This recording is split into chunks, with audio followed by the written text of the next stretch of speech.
Hello students, welcome to my YouTube channel all about mathematics and science. मैं हूं राकेश। आज हम पढ़ेंगे एनसीईआरटी मैथ्स क्लास 10 का अध्याय 2। इस अध्याय के हम सब प्रश्नावली 2.4 के प्रश्नों को हल करेंगे। इससे पिछले की वीडियो में हमने प्रश्नावली 2.4 के प्रश्न संख्या 1 तथा 2 के प्रश्नों को हल कर दिया है। अब हम सब इस वीडियो में प्रश्न 3 को हल करेंगे। प्रश्नावली 2.4 का प्रश्न संख्या 3 है, यदि बहुपद x³ - 3x² + x + 1 के शून्य a - b a तथा a + b हों तो a और b ज्ञात कीजिए।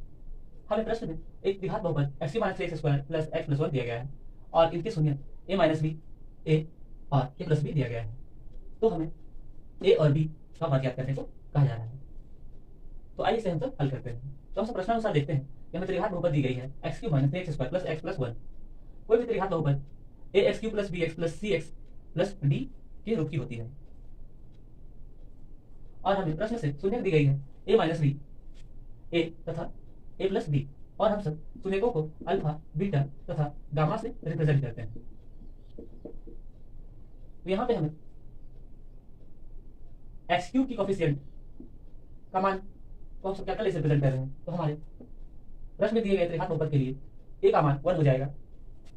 x² की कोफिशिएंट को हम सब कैपिटल B से रिप्रेजेंट कर रहे हैं, तो हमारा x² कोफिशिएंट की वैल्यू अर्थात कैपिटल B की वैल्यू -3 हो जाएगी।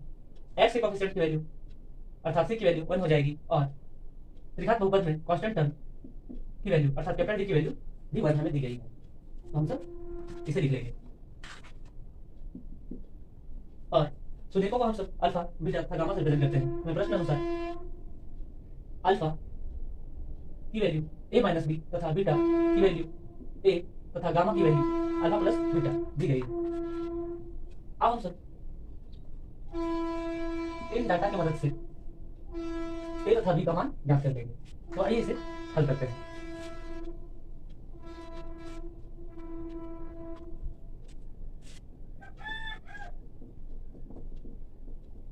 हम जानते हैं कि शून्यांकों का योगफल अल्फा + बीटा + गामा का मान -x³ की कोफिशिएंट -b/a के रूप की होती है। तो यहाँ पे हम सब प्रत्येक का मान रख देंगे। अल्फा + बीटा + गामा के स्थान पे अल्फा की वैल्यू a - b है तो a - b लिख देंगे और प्लस बीटा की वैल्यू a दी गई है तो +a लिख देंगे और गामा की वैल्यू हमें a + b दी गई है, हम इसे लिख देंगे। राइट हैंड साइड में -b/a के स्थान पे माइनस का साइन सूत्र से लिखेंगे और b के स्थान पे b की वैल्यू -3 दी गई है तो -3 हम सब लिख देंगे। उसके बाद बटे में a है, a की वैल्यू हमें 1 दी गई है। अब इसे हम सब आगे हल करते हैं। तो हम सब कहते हैं कि +a + a + a 3 टाइम्स है, तो ये हमारा +3 हो जाएगा और -b और +b आपस में कट जाएंगे, सब्ट्रैक्ट हो जाएंगे, तो हमें 3a = -, 3a = 3 प्राप्त होगा। इसे हम सब आगे सॉल्व करेंगे तो a की वैल्यू 3/3 अर्थात 1 प्राप्त हो जाएगी। इसलिए यहाँ से हमें a की वैल्यू 1 मिल गई है। अब हम सब b का मान ज्ञात करेंगे। फिर हम जानते हैं कि शून्यकों का गुणनफल अल्फा × बीटा × गामा का मान -b/a के बराबर होता है, जहाँ पे -b त्रिघात बहुपद के कांस्टेंट टर्म है और a x³ का कोफिशिएंट है। यहाँ पे हम सब प्रत्येक का मान रख देंगे। अल्फा × बीटा × गामा के स्थान पे अल्फा का मान a - b, बीटा का मान a तथा गामा का मान a + b है। प्रत्येक को हम सब गुणा के रूप में लिख देंगे और दाहिने साइड में -d/a के स्थान पे माइनस सूत्र से लिखेंगे और d की वैल्यू हमें 1 दी गई है और a की वैल्यू भी हमें 1 दी गई है। अब इसे हम सब आगे सॉल्व करते हैं। तो हम सब पाते हैं कि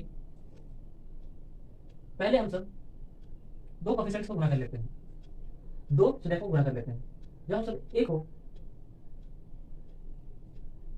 a से गुणा करेंगे तो हमें a² प्राप्त होगा और फिर जब a को -b से गुणा करेंगे तो हमें -ab प्राप्त होगा। अब इसे हम सब a + b से भी गुणा कर लेंगे। जब हम सब a² को a से गुणा करेंगे तो हमें a³ प्राप्त हो जाएगा और फिर जब a² को +b से गुणा करेंगे तो हमें a²b प्राप्त होगा। इसी तरह से हम सब -ab से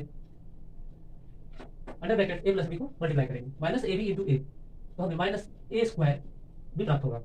और जब माइनस ए बी को प्लस बी से मल्टीप्लाई करेंगे तो माइनस प्लस माइनस हो जाएगा और ए बी स्क्वायर प्राप्त होगा। हम सब देख सकते हैं कि प्लस ए स्क्वायर बी और माइनस ए स्क्वायर बी आपस में कैंसिल हो रहे हैं, इसे हम सब घटा लेंगे।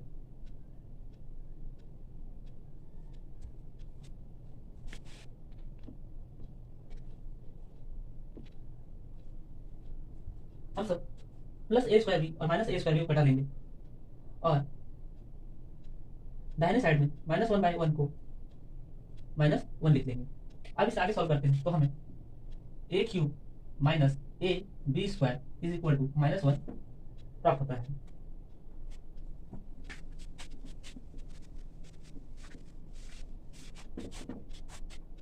अब हम सब देखते हैं कि हमारे ए का मान वन हमने ज्ञात कर रखा है, इसलिए इसमें ए का मान सब्स्टिट्यूट कर देंगे तो ए क्यूब के स्थान पे वन का क्यूब हो जाएगा और minus a into b square के स्थान पे minus one into b square हो जाएगा और दाहिने साइड में माइनस वन लिख देंगे। अब इसे हम सब आगे सॉल्व करेंगे।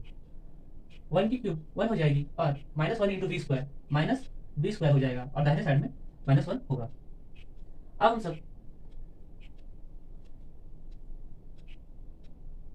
प्लस वन को दाहिने साइड भेज देंगे तो हमारे लेफ्ट साइड में माइनस बी स्क्वायर बचेगा और दाहिने साइड में माइनस वन एक ऑलरेडी से थी और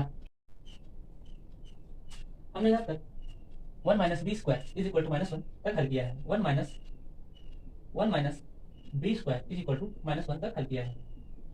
अब हम सब माइनस बी स्क्वायर को लेफ्ट हैंड साइड में रहने देंगे और प्लस वन को राइट हैंड साइड भेजेंगे तो यह भी माइनस वन में बदल जाएगा और हमें minus b square is equal to minus one minus two प्राप्त हो जाएगी। हम तो माइनस माइनस को घटा लेंगे तो हमें बी स्क्वायर की वैल्यू प्लस टू प्राप्त होगी और जब बी की वैल्यू हम सब फाइंड करेंगे तो हम सब स्क्वायर को राइट हैंड साइड भेज देंगे तो यह प्लस माइनस के साथ रूट अंडर टू बन जाएगा।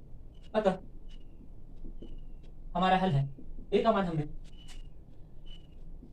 वन ज्ञात किया था और बी का मान हमने plus minus root under two ज्ञात किया है। अतः यहाँ तक हमने प्रश्न में दिए अनुसार ए और बी ज्ञात कर लिया है। वीडियो अच्छी लगी तो लाइक शेयर और सब्सक्राइब करें। Thanks for watching. Thank you again. मिलते हैं अगले वीडियो में अगले प्रश्न के साथ। Thank you.